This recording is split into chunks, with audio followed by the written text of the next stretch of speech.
Hello friends, स्वागत है आपका आपके अपने चैनल रोजगार विथ रीत पर। फ्रेंड्स, यदि आप किसी भी कम्पिटेटिव एग्ज़ाम की तैयारी कर रहे हैं तो हमारी सारी वीडियो आपके लिए बेहद ही लाभदायक सिद्ध होगी। यहाँ पर आपको विगत वर्षों के प्रश्नोत्तर देखने को मिलेंगे जो आगामी सभी प्रतियोगी परीक्षाओं के लिए महत्वपूर्ण हैं।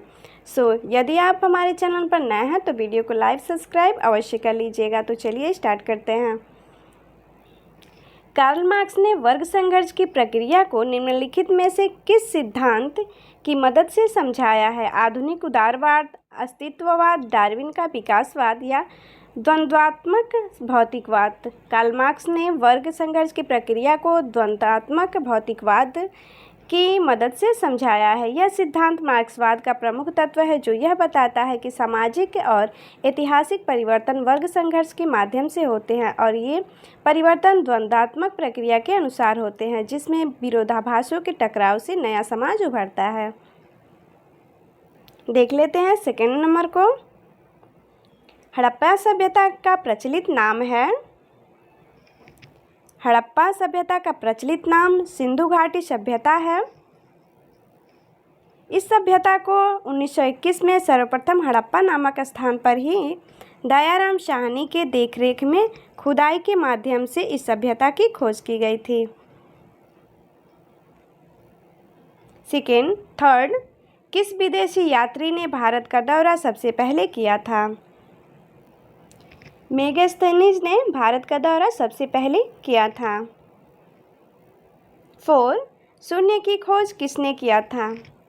शून्य की खोज आर्यभट्ट ने किया था। 5, महापाषाण संस्कृति में हमें दक्षिण भारत के उस ऐतिहासिक युग से परिचित कराती है जब महापाषाण काल में उपयोग में ले जाते थे।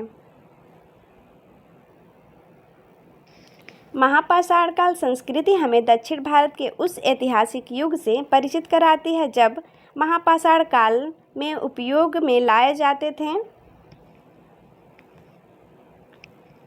बड़े पत्थरों से घेरी गई समाधियाँ। 6, किस पुस्तक का 15 भारतीय और 40 विदेशी भाषाओं में अनुवाद किया जा चुका है? पंचतंत्र का 15 भारतीय और 40 विदेशी भाषाओं में अनुवाद किया जा चुका है। 7, न्यूमिस्मेटिक्स क्या है? न्यूमिस्मेटिक्स अर्थात मुद्रा शास्त्र सिक्कों व धातुओं के अध्ययन का विज्ञान है।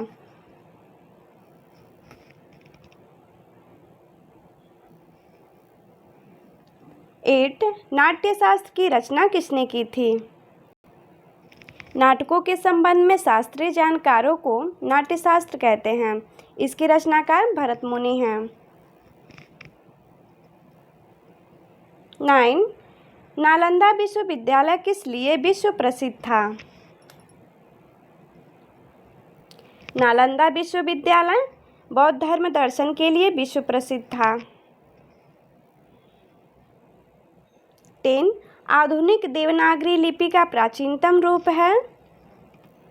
ब्राह्मी लिपि भारत की प्राचीनतम लिपियों में से एक है।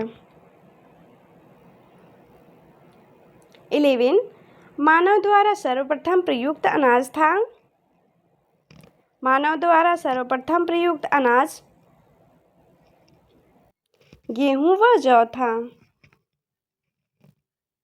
12, काव्य शैली का प्राचीनतम नमूना किसके अभिलेखों में मिलता है? काव्य शैली का प्राचीनतम नमूना रुद्रदमन के अभिलेखों में मिलता है। 13, भारतवर्ष के लिए इंडिया शब्द का प्रयोग सर्वप्रथम किसने किया था? भारतवर्ष के लिए इंडिया शब्द का सर्वप्रथम प्रयोग हेरोडोटस ने किया था। 14, इतिहास के पिता द फादर ऑफ हिस्ट्री की पदवी सही अर्थों में निम्न में से किससे संबंधित है? हेरोडोटस को इतिहास का पिता कहा जाता है। 15, प्राचीन नगर तक्षशिला निम्नलिखित में से किसके बीच स्थित है? प्राचीन नगर तक्षशिला सिंधु व झेलम के बीच स्थित है। मुद्रा राक्षस नामक पुस्तक के लेखक कौन हैं? मुद्रा राक्षस नामक पुस्तक के लेखक विशाख दत्त हैं। कौन सुमेलित नहीं है? जैन धर्म बाइबिल सुमेलित नहीं है। बाइबिल ईसाई धर्म से संबंधित है, जैन धर्म से तत्वार्थ सूत्र संबंधित है।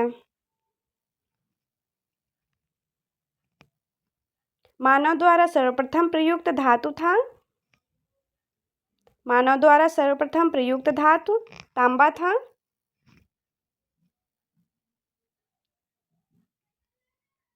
आनंद मठ के लेखक कौन हैं?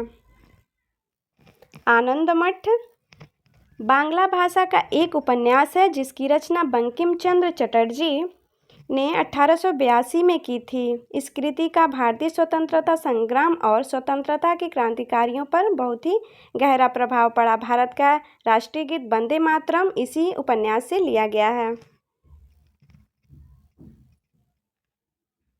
लाइफ डिवाइन पुस्तक के लेखक कौन हैं? लाइफ डिवाइन पुस्तक के लेखक अरविंद घोष हैं।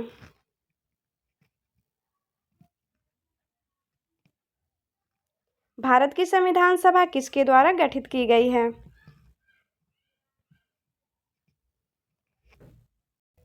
भारत का संविधान सभा कैबिनेट मिशन योजना के द्वारा गठित की गई थी। प्रथम भारतीय नोबेल पुरस्कार विजेता कौन थे? रविंद्रनाथ टैगोर साहित्य के लिए नोबेल पुरस्कार पाने वाले प्रथम भारतीय थे। हमारा राष्ट्रीय गीत वंदे मातरम कहाँ से संकलित है? वंदे मातरम गीत रविंद्रनाथ टैगोर द्वारा रचित उपन्यास आनंद मठ में अंतर्निहित गीत के रूप में हुआ था।